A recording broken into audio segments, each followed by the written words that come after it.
Hello, everybody. I am Silva. Welcome to Prospect Group, where we talk about real estate and investments and how we can help you make more money. Because who doesn't want to make more money? Everybody wants to make more money. Everyone. Today we have Greg Davtyan with us. He is a property acquisition and investment specialist. He's also a realtor. He's been with Prospect Group for some time. He's an expert in what he does and how he runs numbers. I've seen him do it. It's pretty impressive. Today's topic, we're actually going to talk about real estate for beginners and potentially those who want to get into real estate and realtors specifically, because I think he has a unique perspective and understanding on all sides of the coin of real estate in the industry. But before we get started, subscribe, comment, like, share this video with your friends, because we want to offer you as much value as possible. So thank you for Greg making time with us. Thank you for doing this for us. The truth is, I had to bend his ear a few times to get him here. It's taking some time. Yeah. You're really good at sharing information, but I don't know why it's so challenging to... Not as much so on camera, maybe. Yeah, maybe. More so in person. More so in person? Yeah. Okay. But we're going to pretend like the cameras aren't here. I'm going to pretend. I'm going to try. Yeah, I know. It's kind of hard to do. I'm but going to try. It's a lot. The way, part of the reason why we started this here and with the team is because we want to offer value to everyone out there within the real estate industry. And then we're having all types of people within their expertise talking about things. And I wanted you on because you have a unique perspective on being a realtor, working as a realtor, and also being in acquisition, and you work with realtors a lot. So I want to see if we can bridge the gap and maybe talk about some of the things that are a must know, a must do for those who are beginning and want to actually have some momentum in this business and set them apart. Can we do that? Sure. Awesome. So let's start with, what does it take to be successful in this industry? It takes a lot of discipline and a lot of hunger. I think if you don't have that hunger to create a life that provides you to live on your own terms, or if you don't have kind of like your belief on why you're doing what you're doing, then it's going to be hard for you to do everything day in and day out with everything that real estate consists of, which is a lot. And people think it's all HGTV and rainbows and butterflies and, all that showboating. But when it comes down to it, there's a lot that goes into transactions. There's a lot that goes into negotiations. There's a lot that goes into, the calculation of numbers. And it's fascinating how, numbers tie into, our daily lives and how much of an impact, real estate can make if you really just focus on, progress and not perfection. And I think a lot of agents who come in new to the industry, they just focus on trying to be perfect because of what they see out there, including social media channels and Instagram and, all that they see on TV. They see all these agents selling $2, $3, $4, $5 million homes, and, out of the bat, they think that they should be doing that, but they don't see like all the work that those agents had to put to get to that point. So I think focusing on progress and not perfection was tough for me in the first 2 years coming into the industry, because I am impatient. I do like to get things done quick, and when I wasn't able to get results quick, it was kind of like a aha moment, like, what do I do next? And I kind of had It's really demoralizing, right? Especially in the realtor side, because you work on commission, right? Mm-hmm. You put all this work in and all this effort in, and then sometimes it falls apart. So a lot of times it falls apart, or the numbers don't work out, or something happens, the buyer changes their mind, seller changes their mind, things fall out of escrow, and to continuously, do the work without immediate gratification, which is where we live nowadays. Yeah, as you know, Vartan being my mentor, when I came into the industry, he said, it's a tough industry, so I don't know if you want to really transition into it. I already come from a difficult industry as is when it comes to just the lifestyle and everything, having been a corporate accountant. So it was grueling hours, so that's why I was willing to make that jump, because I knew I can dedicate time into what I like doing, and I realized what I like doing, real estate had more of than the other careers I was doing. So for many people, they just have to really identify what it is about real estate that they like. And they have to pretty much, you know, get their mentality and their beliefs in sync with each other on why they're doing, what their mission is, you know, what their dream is, you know, what their real goals are in real estate. Because a lot of people are just in it, and they're just in it to make one sale here, one sale there, make a commission here, make a commission there.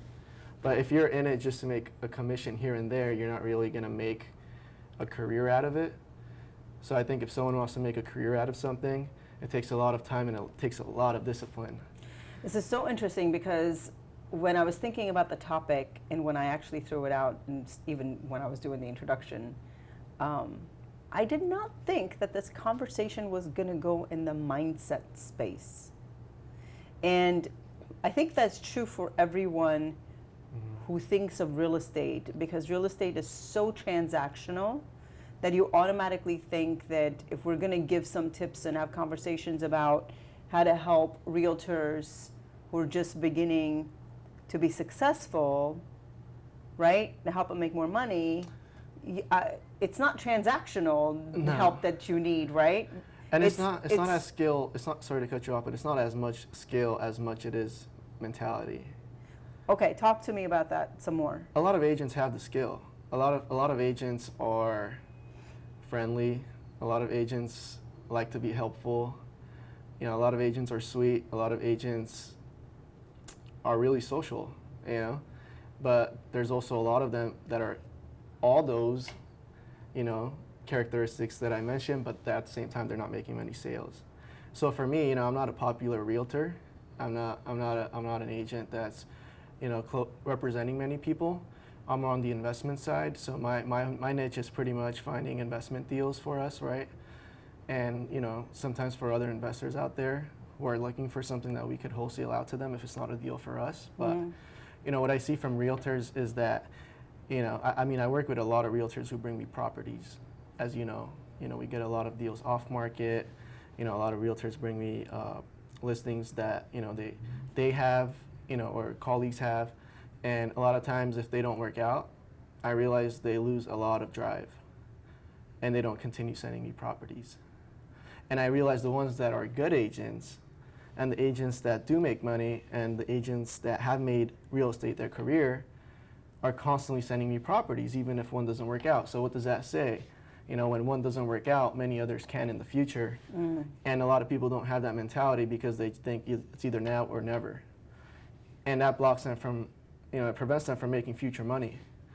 And I think if people have that long-term mentality instead of the now mentality, a lot of more money could be made by them. So, you know, that's what I've tried to do. There's been a lot of agents that have pitched me properties throughout the years. And, you know, there's agents I've known for 3, 4, 5 years, and there's one that we didn't do a deal with for like 2, 3 years, and we just did a deal. And they keep sending you properties. Yeah. So you have to have, I think this is the reason why almost every agent that I know or every realtor that I know invests a lot of time and money and effort in coaching and self-development, because you really have to have your energy up and your morals up and your motivation up, and you consistently have to be inspired and motivated to continue to move at the same pace, even if you were not closing a deal, even if this one didn't work out, even if that person said no, even if, right? Yeah, and you know when you really know what pushes you is when, it's not when you get a deal and you're happy, it's when things aren't working out for you and you keep getting struck out. And it's that thing you think about that keeps you going, that is really your passion. That's really your calling, you know? Like, when things don't work out, I just keep doing things because I enjoy making deals work and finding deals and crunching numbers, and based off its unique characteristics, you know, creating an analysis and having our company buy, you know, a house based off of that analyzation, and then, you know, months later seeing the product and seeing a family moving into it and knowing that it was all based off of the numbers I plugged away with.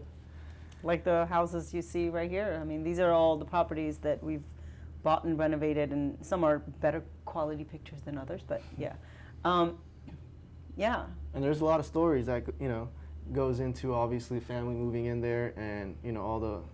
So it's the process experiences. that you enjoy very much more than, the end result, which keeps you coming back and hungry all the time and every time. Yeah, I mean, the process is super sweet, because realtors really come into the industry sometimes because they just want to make some money, which is totally okay. I came into the industry because I knew there was more opportunity to make more money, but then I tried to find what about the industry is it that kind of sparks me to do more than an average, person that specializes in investments per se. Yeah. So realtors have to really think about like what sparks them to be better than another agent, to go above and beyond, to do what other agents don't for their clients. And everyone wants to do the same things, but they all want to stand out. So it's like, what's going to set you apart, if you're doing the same exact thing as the other person? Yeah. And what's going to make you unique, and I just don't get that thought process. Yeah. And a lot of people just stay stagnant on that. Yeah, and also it takes incredible amount of self-reflection and some internal work by the realtor and the agent to really truly get to the bottom of the thing that sparks you within the industry is the thing that is going to set you apart truly. Yeah. And it's going to show. So, lean into that and continue to evolve in that space. So Yeah, and besides the mentality, as much as mentality is important, skill is too. So some people have the skill and they just don't have the mentality, and some people have the mentality and they just don't develop the skill. So I think doing both is just as important, working on both. Some people are just not equipped with the knowledge to per se persuade sellers, right? They're sellers to expect less per se when they're selling their property. And that's the reason why we see a lot of listings at times that are stagnant for months. And that's the reason why we see a lot of new agents lose a lot of possible listings they could get, is because they're not able to analyze why that seller should expect less for their home per se, and they don't generate any credible information to provide them so that they could be comfortable in the decision they make and being okay with taking less. yeah. So and that's where I come in, is I try to give my input and my 2 cents to agents to make it easier for them to pretty much make transactions happen. Because a lot of times things just stay stagnant. And I go in with information that they could provide to the seller, and sometimes things just end up working out, and that's why we get a lot of deals to us. Yeah. All right. So there's no secret. It's just really working deals and putting the time and energy. And a lot of realtors / investors / wholesalers, people of all spectrums in real estate, try to avoid the work, but there's no skipping it. You just have to do it. And with that, there's no avoiding the work. You just have to do it. There is no shortcut to anything. Nothing. None. Social media likes to have us believe that there is some, pill you can take and be successful and do everything. No, there is no shortcut. Just do the work. Do the work, do the work, do the work. We're here to help you do the work and help you make money. So this is subscribe, like, comment, come back for the next episode. If you're listening to us, check us out on YouTube. If you're watching on YouTube, guess what? You can listen to us when you're walking too, or driving, because we're on a podcast. So check us out. We'll see you next time.